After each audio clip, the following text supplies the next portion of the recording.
Invite Rebecca Posey, who so happens to serve as our preschool director as well. So thanks, Rebecca, for being here. What holy habits do you practice, and who taught those habits to you?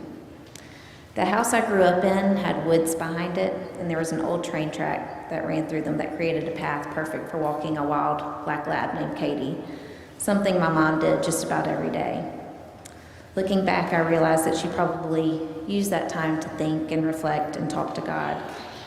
I've also come to understand that she started walking that trail more often during a time in her life when she needed God most. Walking through the woods has always been something I do to feel closer to God, and it's something I've turned to during many difficult times in my life. And I learned that holy habit from my mom.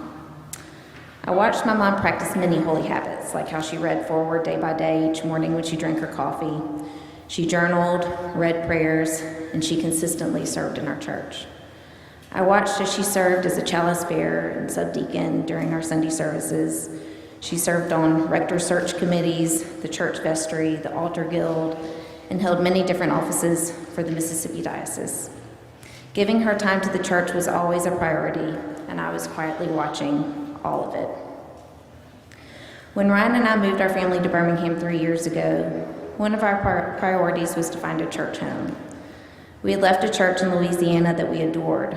I was involved in many roles there, and it was important for me to find a church here where I could continue that path. We searched and struggled to find a place that felt as comfortable to us as our small church in Monroe. But as soon as we walked through the doors of Ascension, we knew we had found our new home. We loved the welcoming atmosphere, and the size was perfect for our introverted selves. We both continue to find new ways to share our time and talents with Ascension, because the more time we spend here, the more we feel a part of the community, and in turn, closer to God.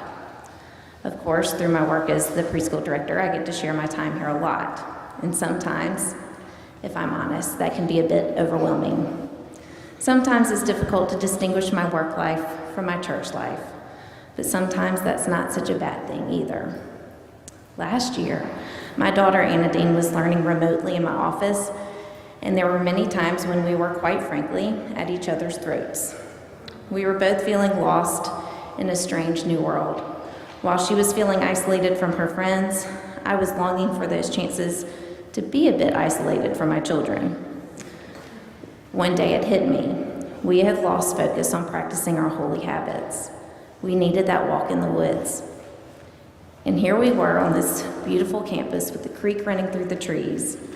So we started a new routine. Every morning at 10 o'clock, we would stop whatever we were doing and walk the perimeter of the church. It got us moving, talking, and listening. We would sometimes stop for a bit in the church and just sit together. She would take time to notice new flowers growing or the leaves changing color. And we would always end our walk sitting on the bench in the Amelia Garden, looking at the creek and praying silent prayers. I'm not sure what she prayed about. I know that I prayed that my daughter was seeing me practice these holy habits the way I saw my mom practice hers. Ryan and I continue to discuss how we can give more specifically in regards to our treasure. It's tough because of student loans and the expenses associated with raising children, but we know that by giving to the church, we are gaining so much more than what we give. Most importantly, we are giving our children a chance to see our holy habits in action so that they can hopefully adopt some of those habits as their own. Thank you. Thank you so much, Rebecca.